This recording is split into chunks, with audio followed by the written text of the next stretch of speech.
It is among the most feared creatures of the ocean. It is known as one of the most aggressive and ferocious of its species. It's said we are even more likely to be killed by an attack from this animal than from a great white shark. But for several years now, one man has challenged the fierce reputation of these creatures and has shown people just how exciting, magnificent and deserving of our respect they really are. And now he's doing the same for us, for this man is taking us freediving with tiger sharks.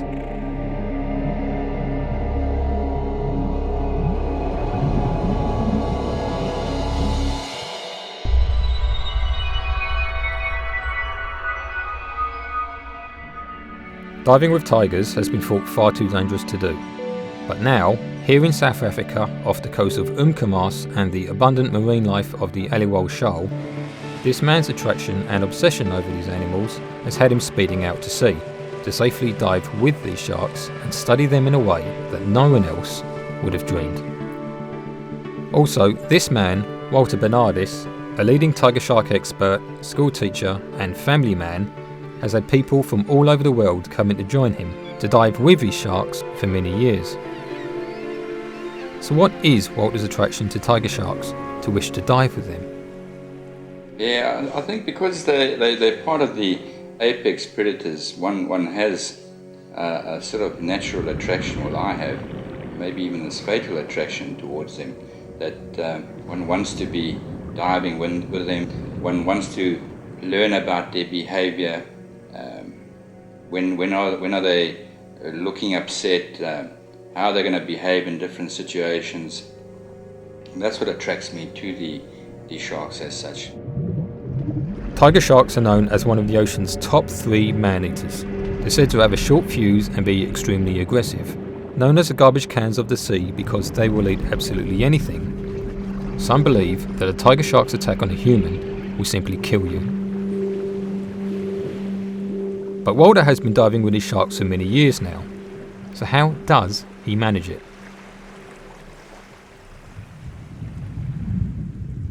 With diving with the tigers, what I've learned is that the reputation that they've got in all the literature that you read is really ill-founded. Nobody thought that you could get in the water with one of these apex predators because of things that have been ingrained in us, like Peter Benchley's Jaws. Get in the water and you're dead, and it's going to tear you to pieces. And if nothing else, all the diving experiences that I've had with them have proven the contrary.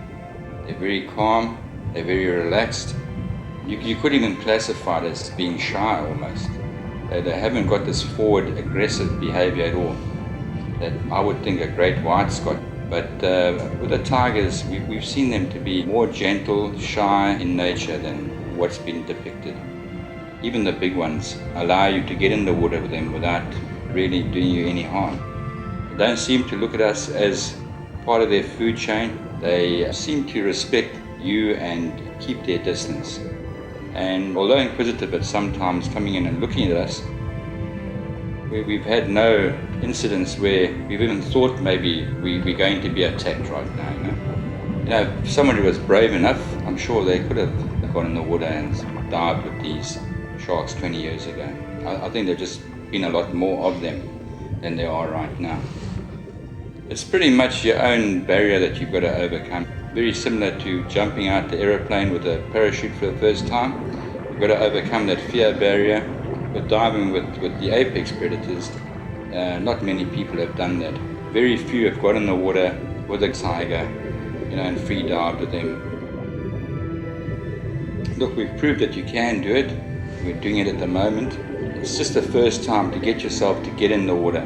Once you've overcome that barrier, then you realize that, look, these aren't these killing machines anymore. They seem to respect you, you respect them, and you end up having a wonderful time, All these top predators have got it in them to be really aggressive, and they obviously have to have it to survive in the environment. One looks out for that sort of behavior continuously. You haven't seen it? I haven't seen it. In all the years? No, in all the diving I've done with them, I've never felt threatened by them really. even with only our camera as a barrier between the tigers, when diving, we realise Walter is right about the sharks and there is nothing to fear.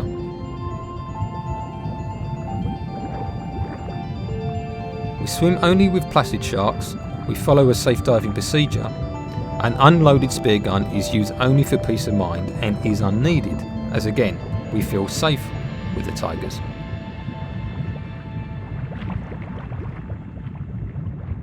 Let's not assume the tiger shark is a totally safe animal, for when it does attack, it shows how powerful and dangerous it can be, showing us why it got its scary reputation.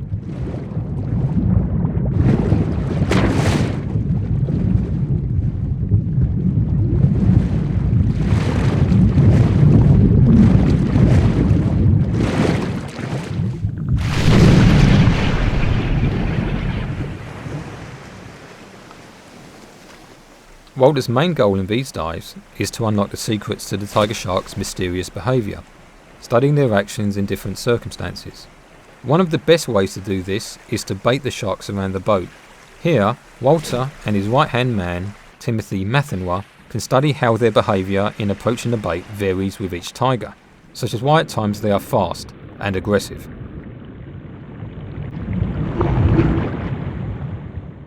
While at other times they can be slow or shy at the bait. How much are their minds working? How much of their behaviour is intelligence or instinct?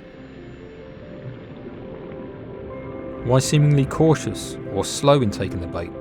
Is it investigating it? Why do some sharks shy away from it, whilst others try to take it? Have tigers that get the bait been around the longest, and through developing methods learn how to take it? If so, how long can they remember this for?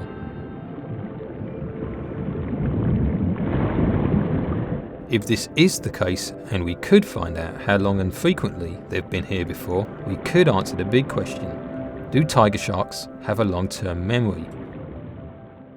Perhaps the biggest question is, are tiger sharks becoming conditioned to boats, or to attack humans? Our answer is no. We've seen no proof of long-term memory, and they only come to the boat when bait is present. They seem intimidated and defensive around the boat, and maybe why they seem wary around the bait.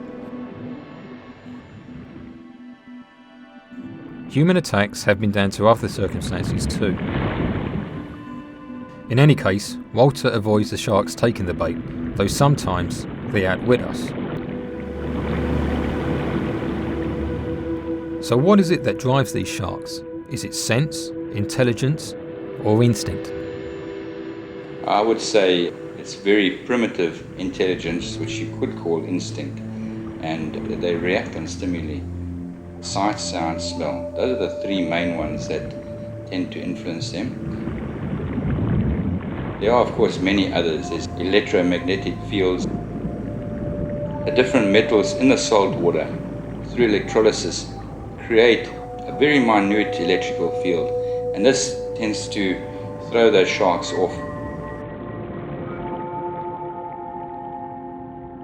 Also, people with cameras, strobes, they tend to misinterpret that as well because of the strong electric field that equipment gives off.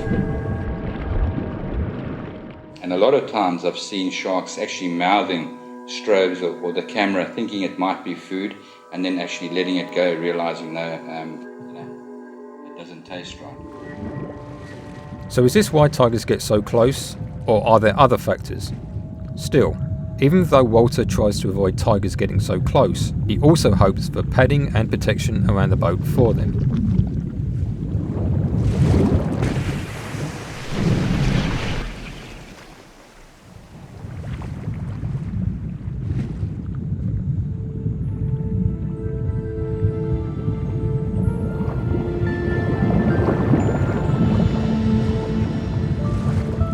We completely froze and switched off inside when that shark came up to us, but when it swam away, a rush of safety flooded back.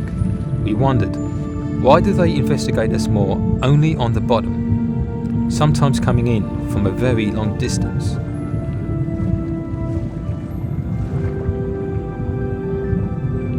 Is it because they're bottom feeders, and here they feel more comfortable? Are they being territorial? Do they wonder if we're a fellow predator on the bottom? Does this extra curiosity make them wonder what else we could be, recognising us more as actual human beings, resulting in a social interest with us? We still don't know other reasons why the seabed influences them this way.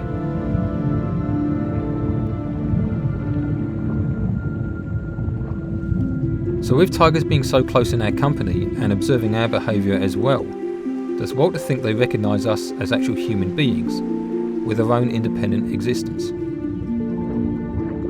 I'm sure that they recognise us as whatever they think a human being would be. They recognise us as a creature that gets in the water periodically with them. I'm sure they're starting to recognise us as a species that does come into the environment on a regular basis. But I'm sure they do wonder about us and maybe think we come from space or something. Despite what we learn about the shark's behaviour, the more answers Walter gets, the more questions we have, as these sharks are so mysterious to us still. What we do know is that instead of fearing them, we now adore these magnificent, powerful creatures. Because of their grace and majestic presence, we start to see them as beautiful animals. And this is probably the main reason why we love diving with the tigers. The whole feeling of the experience is simply miraculous.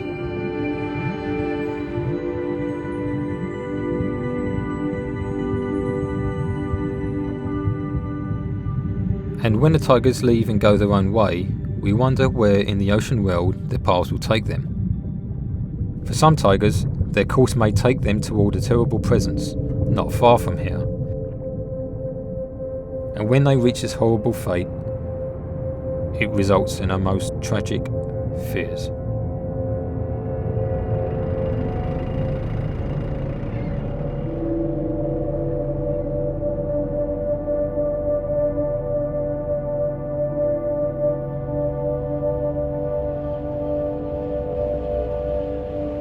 The shark nets of the Natal Sharks Board, a deadly spider's web for the tigers, set up here in the city of Durban and the KwaZulu-Natal coastline to protect the beach swimmers from the sharks. Untold amounts of sharks are killed here every year, all of them drowning and dying in slow, horrific pain in these nets. Some possibly Walter's tigers too. Is this situation better or worse than it was many years ago? Well, I think that they're killing off less now than they were then, purely because of their policy, which has really worked very well for them. It's a protection through eradication. And pretty much what they've done is set up gill nets along the whole of the KwaZulu-Natal coastline and eradicated the shark population. So the decimation in numbers of sharks in general, including the tigers, I would say would be solely attributed to the shark nets locally. So with other beaches around the world taking their nets down, why does the Natal Sharks Board keep theirs up still? In South Africa, a dead shark is worth more than a live shark. Why? Because of the industry that sprung up around the protected beaches. Now you've got the whole Sharks Board industry to start off with. People are making a living off that. It's their work, it's their profession. And they make a fair living out of that. So the whole industry develops around the poor old dead shark. In 1 week, 7 tigers got caught in the shark nets, and that's 7 dead tigers. They caught a 4.8 meter white in Richards Bay on this new drum system that's supposed to eradicate the bycatch. Now, what was that shark worth?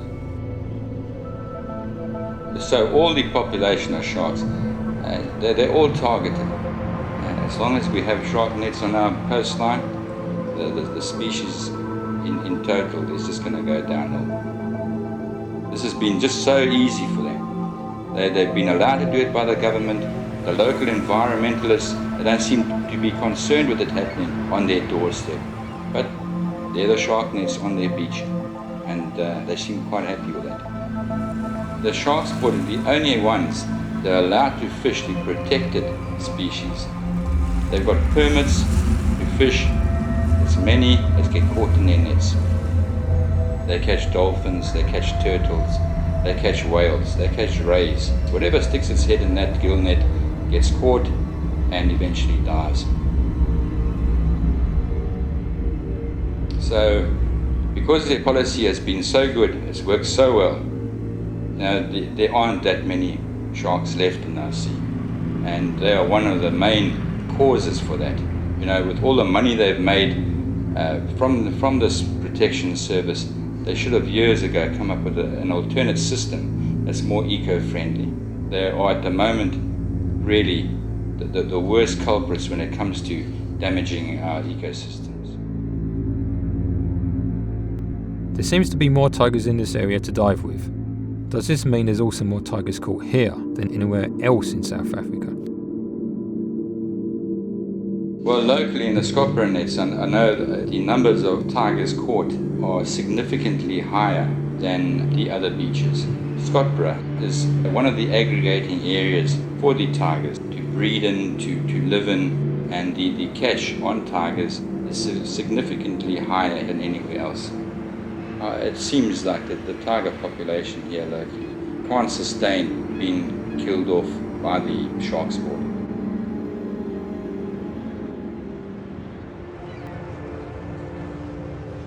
What makes it worse for us personally is that this dead tiger may be one that we have actually tied with earlier. This shark here we swim and try to connect with somehow, but when it leaves us, it could swim into the nets, taking agonising hours to slowly drown in incredible pain.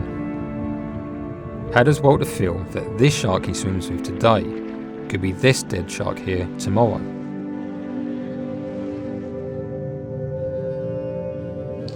It really tends to aggravate me, that. And I know the possibility is there daily. The tigers have got a big patrolling area, and I'm sure some of the ones that I have viewed in the past have been caught in the Scotland nets and are now sitting in some deep freeze waiting to show tourists a dissection of that tiger. Though any species of shark caught in these nets could end up on this table. There is the shark.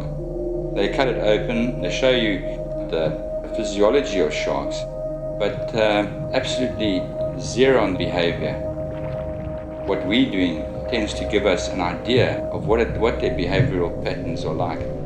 Going to a shark's board to look at the dissection is you perpetuating that whole cycle of shark getting caught, shark getting killed, shark getting dissected, to show the people, here's Mr. Big Bad Shark, and this is what he's made up of.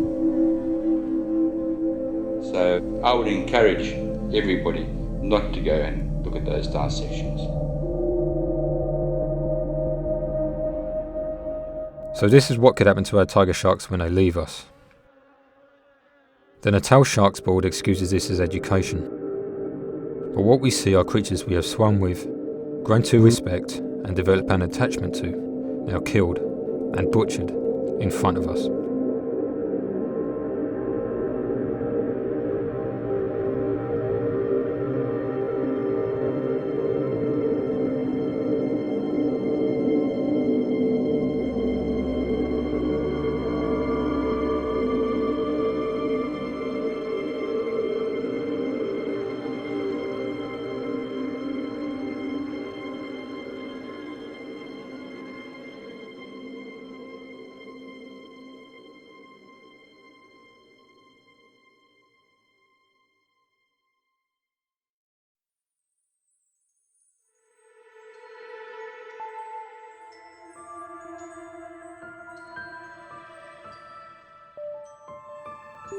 Who cares for the tigers? With not enough empathy for them and all shark species, does this leave a vanishing future for them in the ocean? Well, as long as the Sharks Board continues down the line they're going, all our shark species, including that of the tiger, are doomed. It's a terrible shame that this is going to happen and we're not doing anything about it. But what can we do? We can make people aware about it. We can make environmentalists more aware of the system they're using on their beaches. It's totally un-eco-friendly. Education is going to be the only way to go to present some sort of opposition to the Sharks Board. The live shark is going to be worth more than the dead shark. We've got to grow an industry around the live shark, and it's to change all of that. That's going to be extremely difficult. One needs a total philosophy change, but at the end of the day, it's going to protect the shark as a species. As it is right now, I'm not sure how much longer they're going to last. Walter and his struggle against the Sharks Board. The more they kill tigers, the less we learn about them. But the more people dive, learn, and develop a greater affection for them, then greater is the tiger's chance of survival, leading to greater opposition to the Sharks Board and even making them help protect the sharks too. The question is, can a small operation like Walter's win out over the Sharks Board to make everyone create some safe solution for both sharks and humans? In the meantime, we are totally blown away with love and fascination for these sharks. The tigers have given us the most amazing and exciting adventure we have ever had. And when we get back to land, we take the tigers still with us, swimming in our heads. And as we look back on the dive site as we leave, as they've grown on us so much, we were left wondering, will we ever know one another? And will we ever see the tigers again?